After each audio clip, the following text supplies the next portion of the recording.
All right, I like the framing. The framing's good. You have to. All right, so we're gonna have Johnny there, and we're gonna have Ronnie there. It's too. No, the kick is too. Listen, A little more aggressive. a little more aggressive. Listen. All right, a little too. It's not this. It's that. You see the turn? The turn. Turn and kick, yeah, like that. So like when you kick me, like in the chest. See, that's what you want. You want that. Can you do it a little? Get an uppercut in You there. want? No, I don't like. Do you like the uppercut? Maybe for the climax scene. Not Because here. the uppercut is too. Yeah. It's too much. Barney, can you do an uppercut, or is it like? That's good. I like that. That's actually Yeah, good. but if you do it where the guy is kind of back to the camera, and then you do it, and you get the reaction of this. Okay, hold on. Do that. Okay. Now, Ronnie. If I had to go back to 1981 and give myself any advice, it would be to never quit smoking and don't marry my wife. You think your wife would have anything to say about that last one? If she did, it would be the first thing she said to me in a month.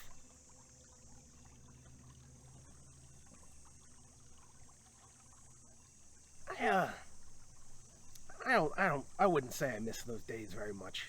You don't.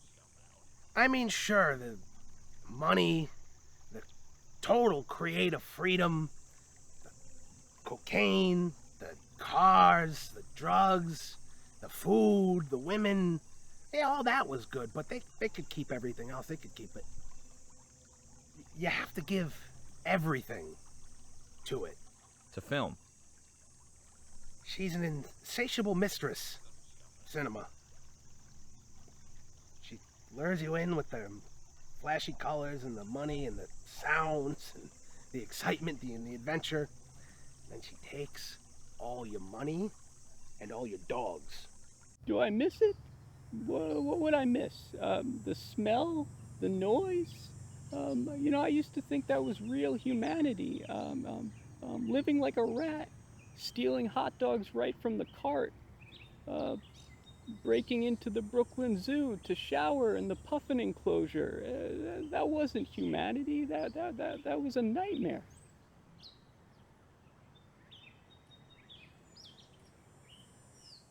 Is that why you removed yourself from it? I think it would be fairer to say that it removed itself from me, but I won't deny that the lengths that I went to keep it that way. Do you find that being this far out from the city affects your ability to get work? I haven't worked a day since 1985.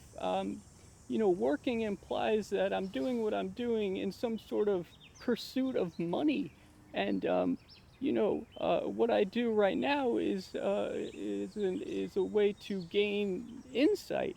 And any income is secondary. It couldn't have been all that bad. I remember reading an interview with you in Playboy in 1978. You said that Bulldogs of Bushwick had been the most liberating experience of your entire life. Did I say that? Yeah. Yeah, I guess I would agree with that. I guess I would say that. But, because it was liberating. I mean, this is back in 70 whatever. We had no money. We were homeless during that whole fucking shoot.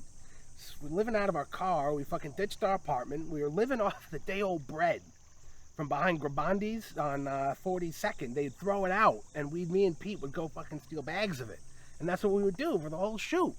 And, we would just be in it. We could feel it. You know what I mean?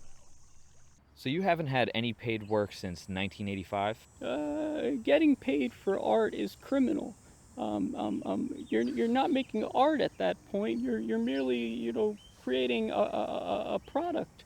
And I grow my own food. I use solar power. It's much easier to live a self-sustainable life than most people would have you believe. Of course, it's much easier when the federal government thinks you're dead. thinks you're dead, how could they think that you're... Well, I relapsed in 1987 and I overdosed, and I was dead for, I think they said, about 35 minutes. And, they told me that that was enough time to be declared legally dead. You and Pete were close back then. Yeah. Yeah, we were close. Would you be willing to talk about him for a little? Yeah, I mean, that's why you're here, right? Well, No, I get it. I don't take it personally. It's the old shit. It's what everybody wants. Nobody cares what I've been doing. Nobody cares what I'm going to do. So it's fine. You're gonna ask questions. Ask your questions. so you were actually dead for 35 minutes. Well, it was a wake up call. Let's just call it that. I was wasting my life. I was making up stories about grown adults playing dress up. Sounds and lights for the cattle before the slaughter. Moss is the purest, the only pure thing left, and it's silent and resilient. It's the lowest form of life. It's crawling towards the sun, and it doesn't make a noise, but in the end, it reigns triumphant.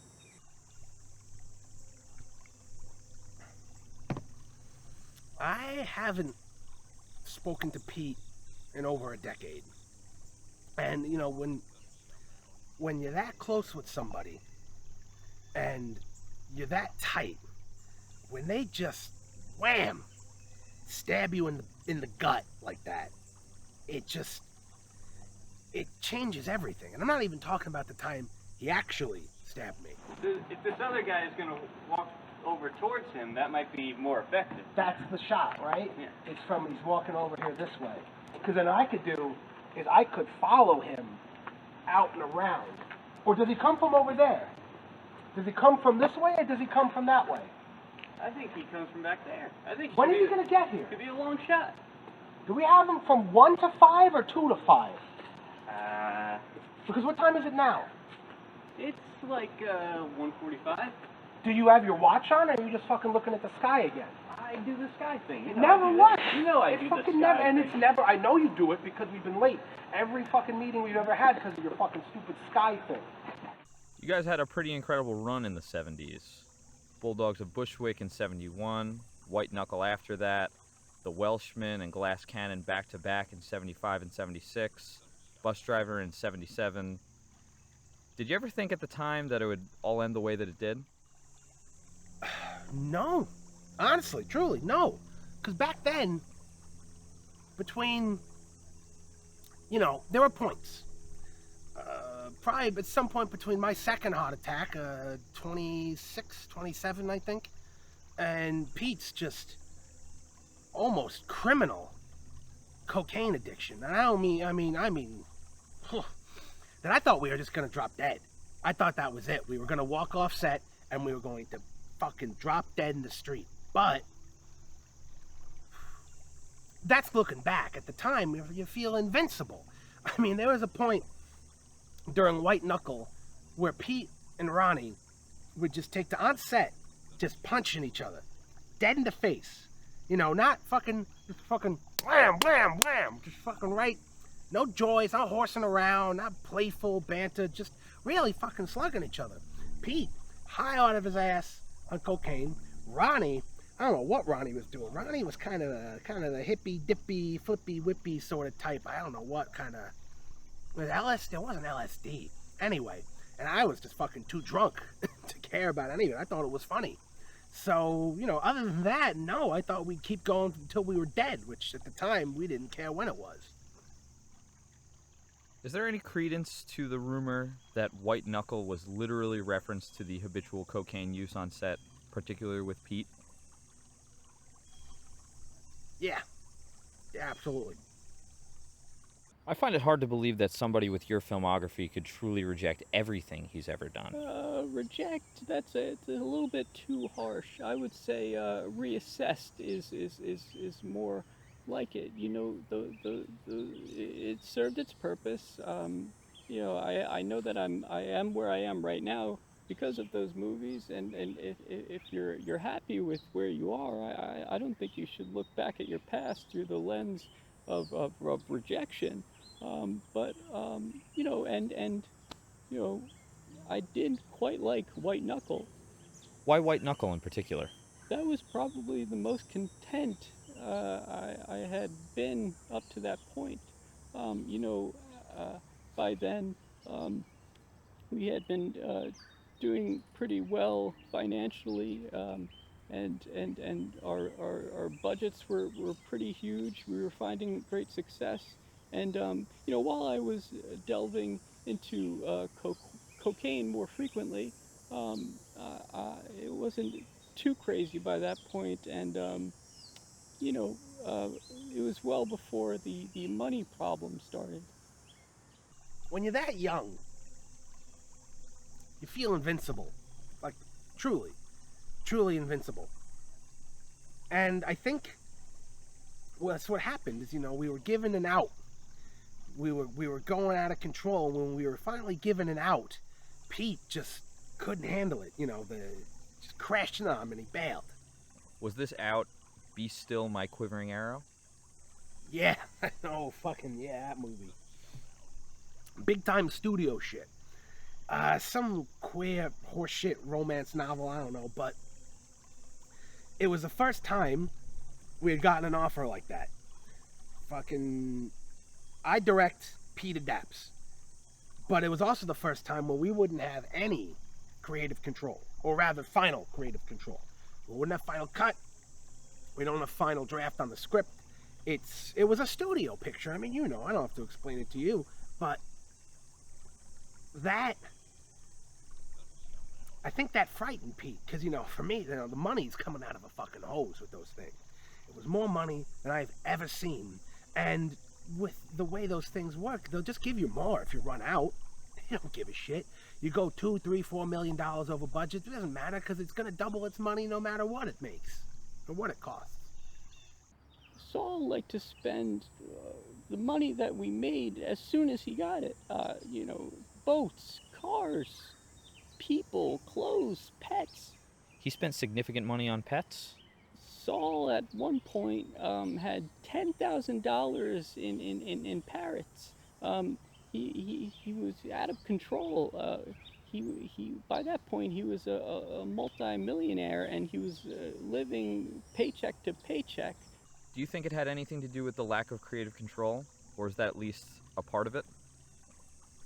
Yeah, but I think mainly it's really more what it represented.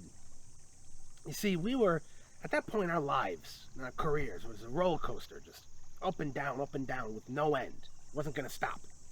And I think what that movie represented was a nice, safe, easy way to land. Just gradual, like you want with a roller coaster. And I think it just freaked Pete out. He didn't know what that meant. Because when you're safe and you're comfortable, you get boring. At least that's what we would tell ourselves. So, yeah, it... And that was the end. I mean, more or less, we told Paramount to fuck off with that movie. They gave us the script. We read it. It sucked. We asked if we could change it. They said no, so we were done. Me and Pete kind of weren't seeing eye to eye on that. So he left. The dream team was gone. I mean, from 70 to 81, it was just boom, bang, boom, bang. He left the dream team. Nobody wanted him without me, or vice versa. So, I mean, I'm still doing some work, but that part of our lives was over. The Scyzmnueski, Kilpatrick steamroller had come to a fucking halt. Focus is good, framing's good. What do you think of this light? Is it too much? Is it too on the nose? It's shining down on a man. It looks right, but I mean, is it too dramatic? Like now that I'm looking at it, I feel like nobody's basement has that light. I mean, at this point, who really cares? Because this. Well, I really care because it's my fucking picture, and I'm asking you, as the person who wrote it, if there's anything... I wrote a script. I don't know that this is the script that I wrote. Ronnie, what are you doing? Sit back down. We're not done framing. You move. Okay. You see, we're fucking arguing about the light. You know that. So you move out of the light, and now I don't know what it looks like. So please get back. You don't have to be tied up. I get it. Fine. But you need to sit there, because apparently I'm the only one that cares about anything going on this side of the camera. Yeah, you know. At this point, I'm just considering leaving you home, because you can't you're not good for fucking anything. It's a light that's shining down on him. It's gonna be fine. That's fine. Would you work with Pete again, given the chance? Given the chance? Yeah, I think I would. I don't actually know what would happen if I ever saw him again, but I think there may be a little bit of that old magic left if we were able to sit down and talk about it again. But yeah, where I sit in the spectrum of movie history is back there. That's where my best work was. That's fine. I get it. I'm here now. I'm doing my own stuff. It's great. Pete is wherever he is. He's in the mountains. He's dead. He's in jail. I don't know what his deal is. But if you do see him, and I have a feeling you might, just let him know I said hello. Is something the matter? Yeah, it's nothing. I don't think I've ever said this to anybody before. You haven't spoken to Saul since Be Still, correct? That's correct. Now, do you mind if I ask? It's fine. I know that's why you're here. I'm assuming you want to know why. I'll tell you both versions. Well, the real version is that Saul wanted to be Mr. Big Shot. He wanted the cars and the fame and the girls and the parrots and that movie life. He didn't originally want that. He didn't start out that way, but that's where he ended up.